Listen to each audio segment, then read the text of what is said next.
Hi, everybody. It's Angie with EnlightenedWellnessFX.com, functional nutritionist and transformative coach. And the holidays are an interesting time.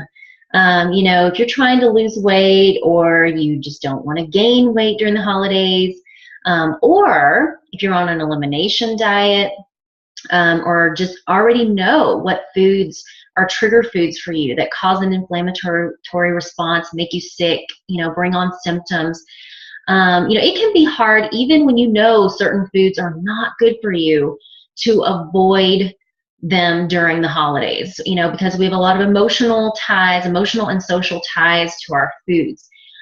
So I want to give you all some tips. So no matter what you're trying to do, whether it's weight related or trying to keep inflammation down, heal your gut, I want to give you some tips that are going to help you to stay on track and continue to eat for optimal health during the holiday season. So here they are. I'm going to give you 3 today, in the interest of time. It's going to take me a few minutes to cover this, so but I don't want the video to drag on too long. So I'm going to give you 3 today. I'm going to give you 3 next week. And with that, you should be all set for the holidays. So here we go. The first tip is, and this might sound like a no-brainer at first, but it's eating breakfast, right? But not just any breakfast, because what I see when people come to me, when I'm first looking at their food mood poop journals that I have them do, is that a lot of people are eating starchy breakfast, even sometimes having little desserts, little cookies and candies at breakfast, or a sugar-filled warm drink in the morning or cold. So what we want to make sure with breakfast is that we're not spiking our blood sugar first thing, because when we spike our blood sugar, remember, what goes up must come down. So when we spike our blood sugar with a big hit of carbs and sugar, then we're going to have a crash. And then that crash is going to lead to cravings. When your blood sugar dips low, you're going to want carbs and sugar. And so if you start off the day with the breakfast that's not balanced and that spikes your blood sugar, you're going to be craving all day. It's called the craving cycle. It's spike and crash, spike and crash.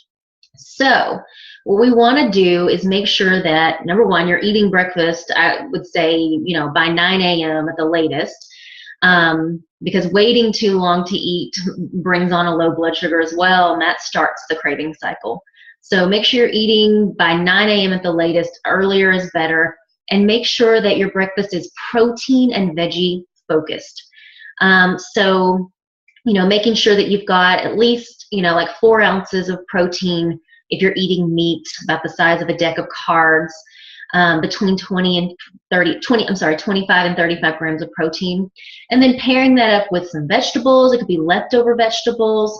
It could be, like a little fresh veggie salad that you made the night before, or some leftover salad along with some meat. And as far as starch or carbs, you do need some, but just not a whole lot. So, it could be a half a banana in your smoothie, for instance, or it could be, a quarter cup of quinoa or sweet potato, along with your breakfast. I like breakfast hash, which is, a skillet meal where you've got your meat, a good quality ground meat, pastured or wild is best.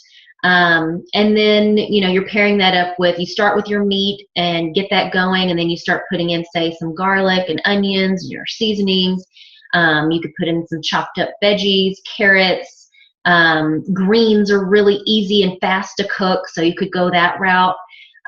Always great to have greens with your meat. And to start off the day with a good couple servings of vegetables is, that also sets the tone for good nutrient intake and fiber intake for the day. So I highly recommend looking into a breakfast hash. And it can be paleo and doesn't have to be paleo. You can really do that any way you want. You can have beans and legumes and grains. A lot of people I work with, we're cutting those out temporarily. but not necessarily forever. So this breakfast hash concept can really work for anyone, whether you're eating meat or you're vegetarian. And of course could include fish as well. And then another idea for a balanced breakfast might be, and something thinking about, time, is a nice packed out smoothie with a little side of like a homemade sausage, that you make, and maybe you've made a big batch on Sunday and you're eating on those throughout the week, maybe freezing some. And then, or you could have a little, beans and grains soup as well if you're a vegetarian. So something that's not going to be too starchy, that has a lot of good fiber and good non-starchy veggies in it. So I personally like a good complete protein, good quality pastured meat with vegetables, and a little bit of starch like sweet potato, or winter squash or quinoa. Start your day off like that, and it will be so much easier for you to make good choices the rest of the day. Your energy levels will be sustained. You won't have the mood swings and the energy dips, and it really sets you up to make good choices. So that leads me into the second tip, which is eating every 2 to 3 hours.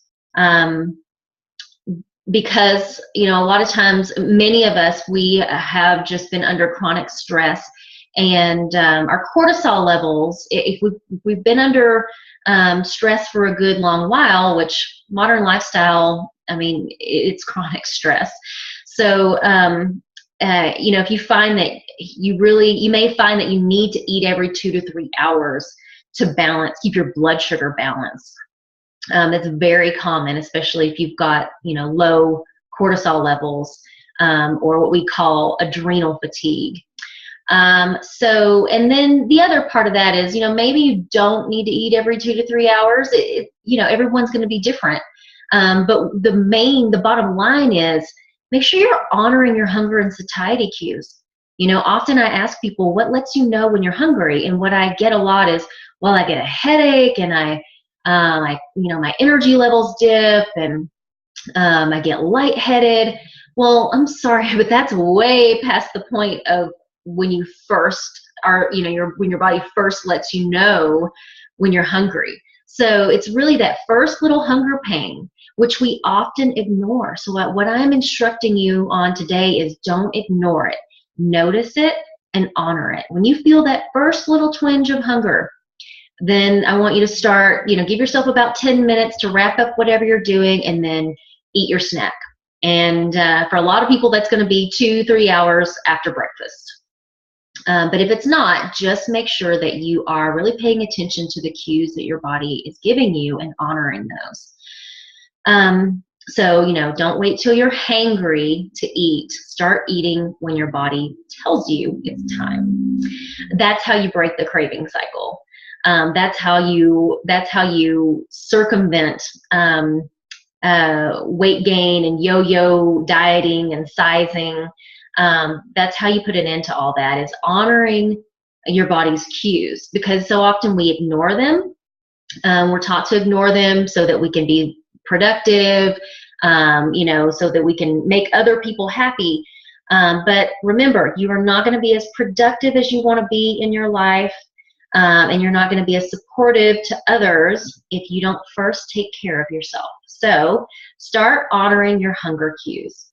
And then the third tip, which I guess is the progression, is having something ready to go. So preparation is everything.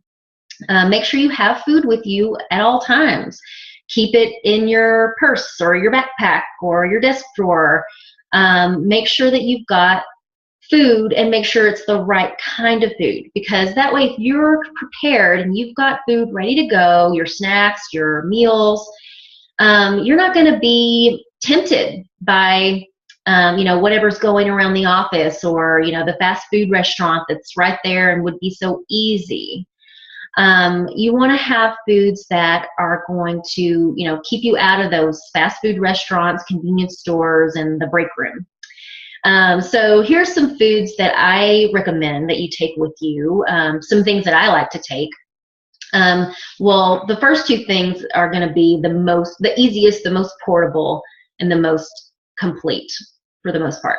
So one thing that I really like is the Epic bars, EPIC, and they are meat bars. They're made from grass-fed, pastured animals as well as wild. They have some grass-fed beef, wild salmon, lamb, pork, they have chicken, they have turkey, they have venison.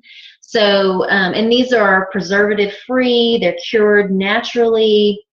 Some of them are autoimmune protocol friendly, really, an essential for someone who's doing the autoimmune protocol, because you really, your choices get really limited. So, but even if you're not, the Epic bars can be a really good choice. And also just plain old nuts and seeds, a nice little handful of macadamia nuts or almonds. If your digestion is, if you have digestive issues, you may want to make sure that these are soaked or sprouted. You can buy them already sprouted. So I would, think about that. But, the Epic bars, the nuts and seeds, these are going to have protein and fat, and that's what you really need. The trifecta, however, is protein, fat, and fiber for all meals and snacks, making sure that you have those three things. But if you're in a pinch, just at least making sure that you've got the protein and fat. That's going to help stabilize your blood sugar. So, like I said, the Epic bars, nuts and seeds are really easy to keep with you. But then also some other things like hummus and veggies or guacamole and veggies. Easy to just plop into a little container and then put your cut up vegetables like some cucumbers and baby carrots, right, all in the same container. Just stuff it all in there and have it when you're ready. Chia pudding. I love chia pudding made with full fat coconut milk. You could even make it with light coconut milk. There's still a good bit of fat in there. So you're going to get some nice protein, fat, and fiber, from a little bowl of chia pudding. Very satiating. Great for detoxification because of the fiber. The chia seeds really help move things out, bind toxins. I love to carry my bone broth with me when I'm out and about, or when I'm at home. I'm sipping on bone broth. And I will add collagen peptides. They mix in really easily, so you got some nice protein and fat that way. And then every once in a while for a treat, I like to have, because I don't eat fried foods very often, because, heating foods to really high temperatures can cause some the production of some nasty chemicals that can be cancer causing.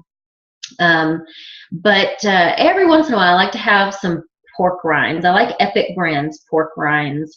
They're plain, like sea salt and pepper.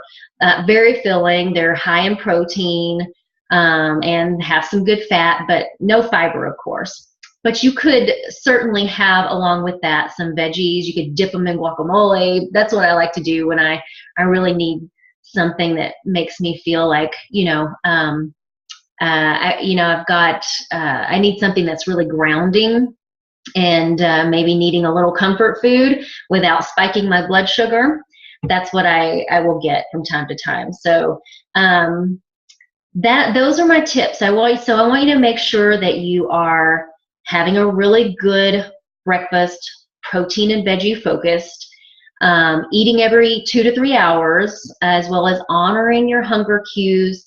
When you first start to get hungry, feel that hunger pang, that's when you start getting ready to eat, and then making sure that you've got your food ready to go and that you've got your snacks with you. Bringing meals from home as well. Leftovers are super easy and, the best. So those are the first 3 tips. If you only did these things, you'll be wildly successful. But next week, I'm going to give you 3 more tips that really help to solidify this and complement these strategies that I've given you today. So tune in next week. And until then, here's to wellness beyond the status quo.